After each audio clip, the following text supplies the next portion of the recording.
करूंगा, क्योंकि ये मुद्दा दोस्तों बड़ा परेशान करने वाला मुद्दा है। आंखों में से आंसू तो आएंगे दोस्तों, वो तो आने लाजमी है, लेकिन क्या वो पर्याप्त हैं, ये सोचने वाला मुद्दा है। याद करो 2012 दोस्तों, कब? 2012 दिल्ली की घटना, निर्भया केस। कौन सा केस था दोस्तों? निर्भया केस था 2012। निर्भया केस दोस्तों वो केस नहीं था, वो हैवानियत की हद थी। क्या हमें लगा था इससे अधिक हैवानियत कैसे हो पाएगी दोस्तों? 2012 दिल्ली के अंदर एक बच्ची के साथ में दोस्तों गैंग रेप होता है। उसके प्राइवेट पार्ट्स में दोस्तों लोहे की रोड डाली जाती है और उसकी डेथ होती है। क्या डेथ होती है? राक्षसपन की हद देखो मेरे दोस्तों, इससे बेहतर जानवर है क्या? जानवर इससे बेहतर है, मनुष्य से बेहतर दोस्तों इस स्थिति में। और इंसाफ कब मिला? 2020 में इंसाफ मिला। कब दोस्तों?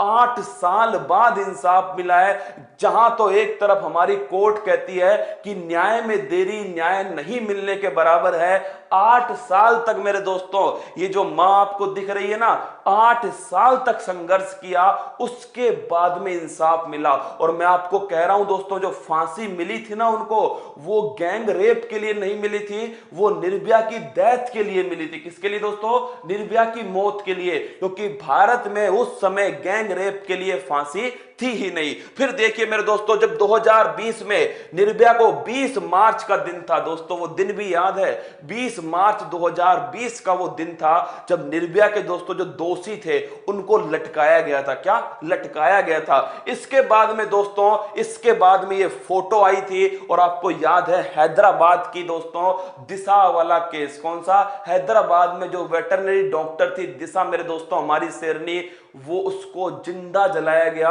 गैंग रेप के बाद। मेरे दोस्तों गैंग रेप के बाद हमारी एक उंगली जलती है ना भाप से। किससे? रोटी की भाप से दोस्तों हम पूरा घर उठा लेते हैं आसमान पर। सोचिए उस मां के बारे में जिसकी बेटी को जिंदा जलाया गया दोस्तों, किसके बाद में? गैंग रेप के बाद में। हैवानियत की हद देख रहे हो अब कहां पहुंच गया दोस्तों इंसान? इसे कहते हैं विकास करना। क्या खाक का विकास है मेरे दोस्तों? हम समझ नहीं पा रहे हम कर क्या रहे हैं। क्या दोस्तों? ये जो हैवानियत है, राक्षसपना है, मतलब कि दिशा दोस्तों आपको याद होगा नवंबर 2019 की घटना थी, जिसमें दोस्तों जिंदा जला दिया गया गैंग रेप के बाद में। किसके बाद में? गैंग रेप के बाद में। और मेरे दोस्तों कल आपने देखा होगा, कल एक और शेरनी, कल एक और शेरनी दोस्तों जंग हार गई। क्या? कल एक और शेरनी हाथरस की जंग हार गई। 15 दिन तक संघर्ष। कितने दिन तक संघर्ष? 15 दिन तक संघर्ष। और मेरे दोस्तों चाहे घटना कुछ भी हो, लेकिन हैवानियत की आप हद देखिए। गर्दन की हड्डियां टूट गई। क्या दोस्तों? गर्दन की हड्डियां टूट गई। कहते हैं रीढ़ की हड्डी भी टूट गई थी, गर्दन की 3 हड्डियां टूट गई दोस्तों, मतलब गैंग रेप। फिर गर्दन की हड्डियां तोड़ी गई। और कहते हैं दोस्तों, क्या ये भी कहते हैं कि जो इनकी जीभ है वो काट दी गई, किसी को बता ना पाए। आप सोचिए मेरे दोस्तों, उंगली कटने पे कितना दर्द होता है, जीभ कटने पर कितना होगा? क्या जीभ कटने पर कितना होगा? और 9 दिन बाद तो होश आया दोस्तों इस हाथरस की शेरनी को। क्या? उत्तर प्रदेश हाथरस की शेरनी को 9 दिन बाद होश आया।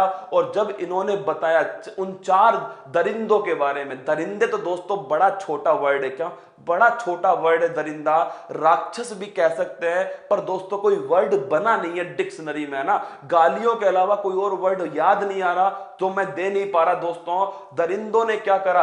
पहले तो दोस्तों गैंग रेप होता है, उसके बाद में हड्डियां टूट गई गर्दन की। किसकी दोस्तों? गर्दन की हड्डियां टूट गई।